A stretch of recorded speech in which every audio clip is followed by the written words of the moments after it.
Hey guys, how's it going? So today I am away again, as you can see, because I'm not at the front of the class. Um, but I'm gonna leave another video lesson, and it is on solving exponential equations. Okay, so far we've worked on solving quadratics, and we've worked on solving polynomials, and we've worked on all that stuff. And today what we're going to do is we're going to work on solving exponentials. Okay? So, example number one. Fairly straightforward, but I just want to illustrate something. And it's if we have 2 to the 3x is equal to 2 to the x plus 1, well, there's something very simple about this, and yet I just want to make sure that everybody knows that if we have the same base and there's an equivalent statement, it means that the exponents are definitely the same. Okay? So that means that if the bases are the same, the exponents have to be the same. Okay? So if we know that the bases are the same, the exponents are the same. So now all we do is we want to solve this equation, and in order to do that we need to get rid of this x, so we're going to subtract x from both sides, right? And we end up with 2x is equal to 1, and we divide both sides by 2, so we get that x is 1/2. Okay? So the x value here is 1/2 in order to make this side equal to that side. Okay? So let's try a little bit of a more complicated one. Not the same base anymore. Okay? But remember, we did in the last unit all these things where you guys had to sometimes write things with the same base. Okay? So can we write 8 to be represented as something with base 2? Well, yes we can, or else I wouldn't ask you. So we know that 8 is 2 cubed, right? And now what can we do with this? Well, we can use one of our exponent laws and multiply and say that this is actually 3 times x plus 1. Right? So 2 to the 3x is 2 to the 3x plus 3. Okay? So that means that, and now we can say, oh, look at that. We can say that exponent is the same as that exponent, right? So therefore, we know that 3x is equal to 3x plus 3, right? And now to solve this, we want to subtract 3x from both sides, right? So we end up with a 0 is equal to 3x minus 3x is 0. Oh, and we get 0 is equal to 3. Huh, well, that's odd. Okay, so this can happen. Okay, which means that actually for this statement here, there is no solution.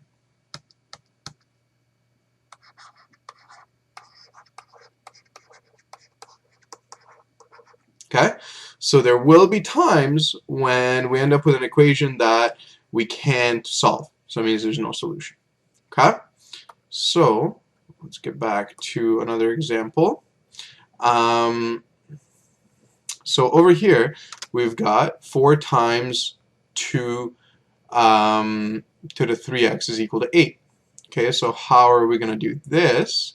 Well, what do you guys think? Well, hopefully you've had a chance to think about it. And the first thing we want to do is we're going to want to get rid of that 4, right? So we can divide both sides by 4, right? And we end up with 2 to the 3x is equal to 8 divided by 4 is 2. Okay? Now, we have base, exponent, base, no exponent. But what's the exponent there if there's no exponent? Oh, it's that little 1 right there that we don't have to write, right? So 3x is equal to 1. So x is 1/3. Okay? Okay. Now, let's take a look at this bad mamma jamma. So we've got a lot of stuff going on here. Okay. Now remember what we want to end up with, right? We want to end up with a base and an exponent, and we want the same base and an exponent, right? And then when we've got two bases being the same, we can say x is equal to y, right? So that's our goal. Okay, so now what we have to do, this kind of looks like a face, no? Eyes, mouth. Oh, that's weird. So what we want to do is we want to somehow combine all of this stuff into one base, right? Because here we have a base and an exponent. We want to combine all that into one base. Well, that's going to be a little bit difficult, right? But if I have a bunch of 5 to the x and another bunch of 5 to the x, I could do it because I could combine like terms. But right now this isn't 5 to the x, it's 5 to the x plus 1. So can we somehow separate that 1? Okay. Well, remember what rule allows us to add exponents, right? Because here we're adding exponents, right? And remember that comes from the fact that it's 5 to the x times 5 to the 1. Right? So, because remember, if I want to simplify this, right, I just add the exponents. So this is actually 5 to the x plus 1, which is what I had here. So now I separated it, right? I unsimplified it, desimplified it, something. So now the nice thing about this is I've got 20, 5 to the x's, plus another 5, 5 to the x's, and that's equal to 5 to the 3x, right? Well, now what I can do is I can say, oh, look at that. I've got 20, 5 to the x's, and 5, 5 to the x's.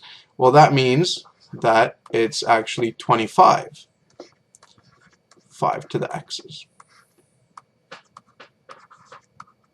Right? So now what that means is, oh, well, I've got a base here, but I've got something else going on here, right? But I know that I could actually write that 25 as 5 squared times 5 to the x. Right? Well, I know that if I have the same base, I can add the exponents. So this is 5 to the 2 plus x is equal to 5 to the 3x. So that means that 2 plus x has to be 3x. We subtract an x from both sides. We end up with 2 is equal to 2x. And now we divide by 2, and we get x is 1. Okay? So an x value of 1 is going to make these two sides equal. Okay? So that's it. That's about as hard as it gets. Now what I would like you to do is work together. If you have problems, ask your friendly supply up at the front and work on your blue sheet, please. Thank you very much. See you tomorrow.